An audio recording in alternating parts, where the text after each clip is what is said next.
భార్య గర్భవతి అయి ఉండగా ఇల్లు కట్టకూడదు అని నీకు తగ్గ పెద్దోళ్ళు ఆ అబ్బాయికి చెప్పారు.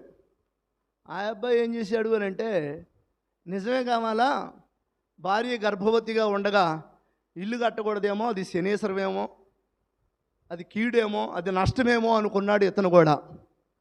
ఇప్పుడు ఇతను ఎవరి దగ్గర విచారణ చేశాడు? మనుషుల దగ్గర విచారణ చేశాడు. నా భార్య గర్భవతిగా ఉన్నప్పుడు నేను ఇల్లు కట్టవచ్చా కట్టకూడదా అని ఇంకా నలుగురు పెద్దల దగ్గర విచారణ చేశాడు.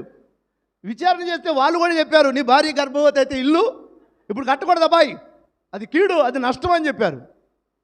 అప్పుడు ఇతను ఏం చేశాడు అని అంటే, ఈ పెద్దల దగ్గర విచారణ చేసి తీసుకున్న మాటను బట్టి తన భార్య గర్భవతిగా ఉండగా గర్భములో ఉన్న శిశువుకి ఎదుగుతూ ఉంటే ఇల్లు కట్టకూడదేమో అని చెప్పి, నిజమే కావాలా వీళ్ళు చెప్పింది నిజమేననుకొని అబార్షన్కు సంబంధించిన అబార్షన్ అయ్యేటువంటి టాబ్లెట్లు తీసుకొచ్చి తన భార్యకి వేసేసాడు.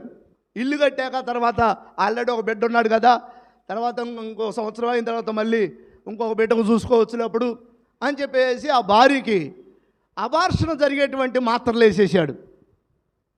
ప్రియులారా గమనించండి, ఆ టాబ్లెట్లు వేసుకున్న తర్వాత ఆ తల్లికి ఓవర్ బ్లీడింగ్ అయిపోయి భయంకరమైనటువంటి నొప్పులతో బాధపడుతూ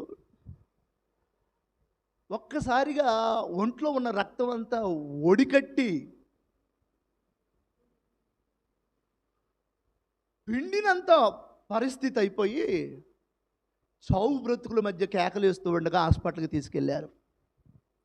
కొంత దూరం తీసుకెళ్ళగా భర్త ఒళ్ళో వనుకొని ఇలా అన్నదట, నా బిడ్డని నేను చూసుకోవటం కోసం, ఆల్రెడీ ఒక బిడ్డ ఉన్నాడు కదా, ఆ బిడ్డను చూసుకోవటం కోసం నన్ను బ్రతికించు అని ఏడిచిందట ఆ తల్లి.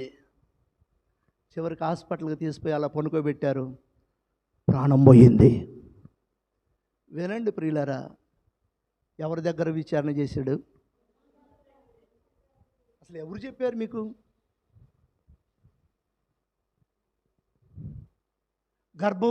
భార్య గర్భవతిగా ఉంటే ఇల్లు కట్టకూడదని ఎవరు చెప్పారు?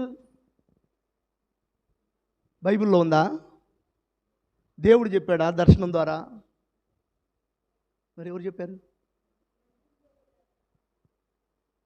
ఎవరికో స్వలాభం కోసం వాడు బ్రతుకు